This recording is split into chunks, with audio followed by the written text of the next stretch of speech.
stage is set. Worlds will live. Worlds will die. And the universe will never be the same.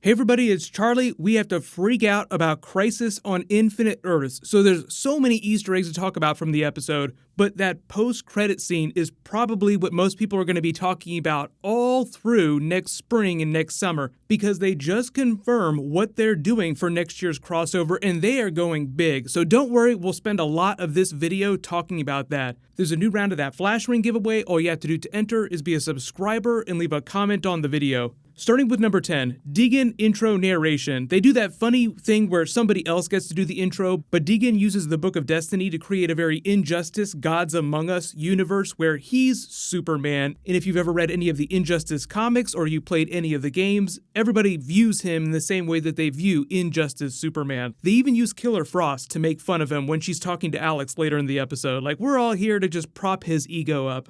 The way they explain it is that most of the good characters have turned evil and most of the evil characters have been turned good. Like, we get the teaser at the end of the last episode where all the police officers are the villains from the shows. Number 9, Oliver's the first to figure out that it's Deegan and plays the villain, making Deegan choose whether or not to save the people. And the weird thing about this is that he's not just being a tyrant, he actually believes that he's protecting people, so he does go to try and save them, and they praise it like, yay, Superman saved us. But they sort of take the wind out of them being evil by having Barry almost throw up. That's their way of sort of bringing it back from the brink a little bit. Like, this isn't getting too dark, because Barry will literally throw up if you try to make him do something evil. But the really important thing in their exchange is that speech where they tee up the whole concept of the crossover. You can't make yourself a hero. You become a hero in spite of your circumstances. You can't create the circumstances that will turn you into a hero. Which, if you've been watching my Spider-Man Far From Home videos, Mysterio is the big villain of that movie. Jake Gyllenhaal is playing him. Their speech about making yourself a hero is basically a spoiler for Mysterio in Spider-Man Far From Home. If you're not sure what I'm talking about, just watch one of my recent Spider-Man Far From Home videos where I kind of explain what they've been teasing for that.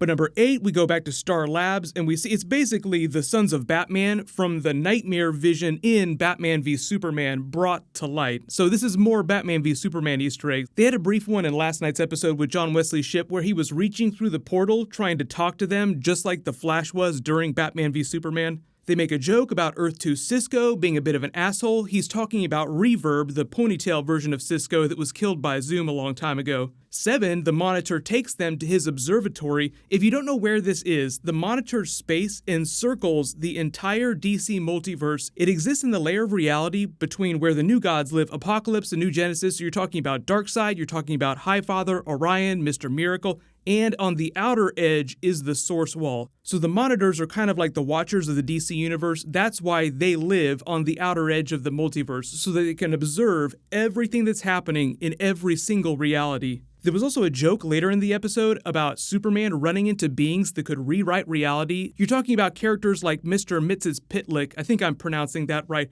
that exist on higher dimensions so they can manipulate lower dimensions like the 3rd dimension or the 4th dimension of time in a much more powerful way. So the Monitors kind of exist in that way. That's what makes them so powerful, is that they're higher dimension beings. Couple funny moments with Barry correcting his pronunciation of Superman. It's actually just one word, Superman. They go to the dive bar, we meet the evil version of Cisco, there's a cool Legends of Tomorrow cameo, it's Gary from Legends, and even though reality has been completely rewritten so everybody's destinies have been changed, this version of Gary still has pretty much the same personality that he does on Legends. He's a big fanboy. Trigger Twins, I'm a huge fan of yours. I talked about them in my video last night. The Trigger Twins are also a team of gunslingers from the comics that are just a super deep cut. Even though Jimmy Olsen is able to kick their butts later, he also makes a comic book reference when he says that he's Jimmy Olsen, Superman's pal. That's just an Easter egg for that actual comic book. Cisco dropped a Pet Shop Boys reference and a Clockwork Orange reference before he gets them to breach to the Fortress of Solitude.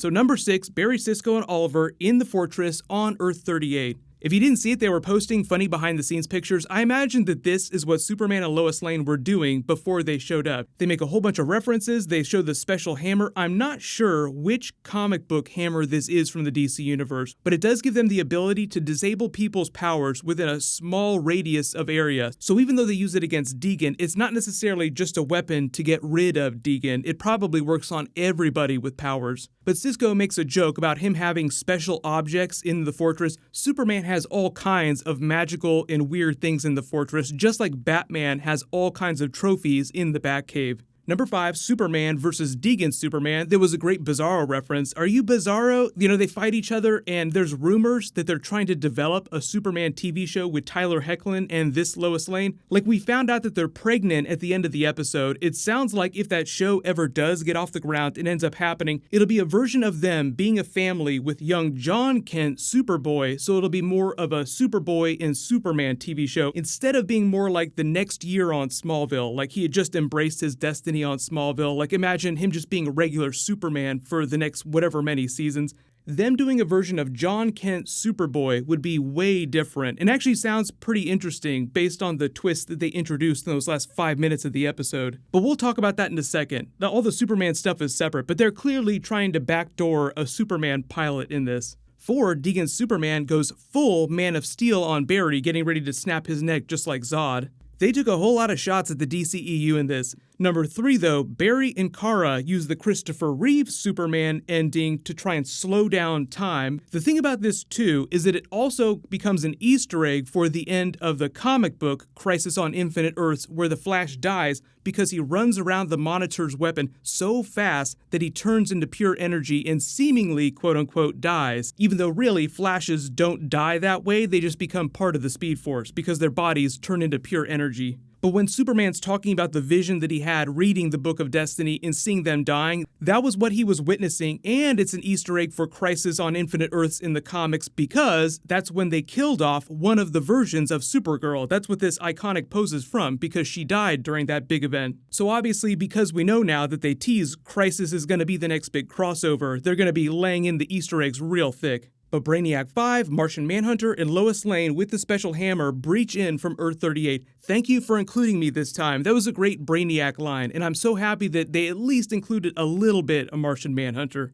Here's the thing though, remember this, Oliver had to trade something to balance the universe to get the Monitor's help to prevent them from dying, because that was their original destiny, and they changed destiny, but there has to be balance. And even though they never told us in the episode what he offered in exchange, think about it this way, a life for a life. Oliver probably said that he would give his life in their stead, and they might wind up killing Oliver off during Crisis on Infinite Earths. But here's the thing about that. The problem with them killing Oliver off is that how do you explain what happens to Stephen Amell on the Arrow TV show? If Arrow gets renewed for next season, then you can't get rid of your lead halfway through the season. So just keep that in the back of your mind. What was it that Oliver traded for their lives? It just makes sense that he would trade his life, but that causes a lot of practical problems in real life with the way television works with their lead actors. Number 2, though, this is a really, really big one. Superman and Lois Lane are having a baby. That's John Kent. He's in the comics right now. If you haven't been reading Rebirth, they've had a Super Sons comic. He's been all over the place. They've tried to do all kinds of stuff with the character. So they basically say that they're going to go to Argo City for the duration of her pregnancy and whatever his young life is going to be.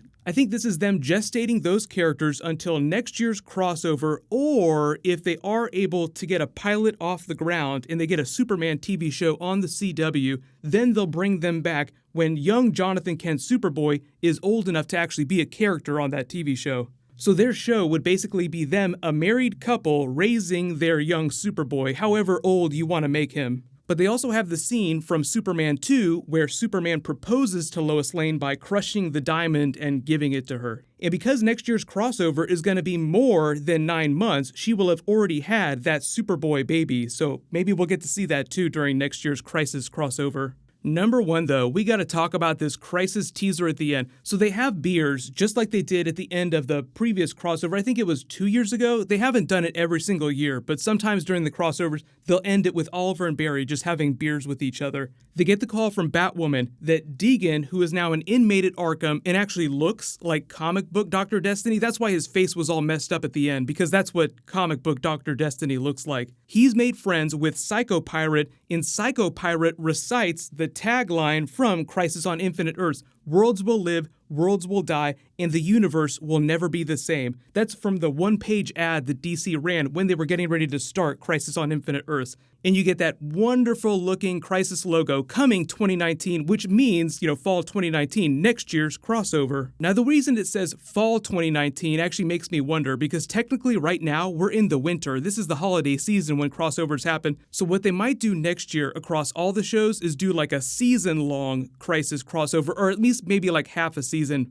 but more than just the regular 3 episodes that you would usually see. Here's the thing though, that Flash newspaper says that happens in the year 2024, and next year is going to be 2019. Why are they condensing this time? I think it's because some of these shows are getting ready to go off the air and they want to do their big Crisis crossover before that happens. So if you wonder why they're breaking their timeline because of this newspaper stuff, they'll probably find some way of explaining that later this season on The Flash. Like, time will change somehow and the date on the newspaper will change to match next year's crossover. That's a whole bunch of Nora, Reverse Flash stuff, so I'll talk about that during my Flash videos. But let me know in the comments what was your favorite moment, and post all your Crisis predictions for the crossover in the comments below. Well, I'll be freaking out about this for a while. There's a whole bunch more stuff happening this week. You can click here for my non-spoilery Aquaman review, and you can click here for all my other crossover Easter egg videos. Thank you so much for watching. Everybody stay awesome. I'll see you guys tonight.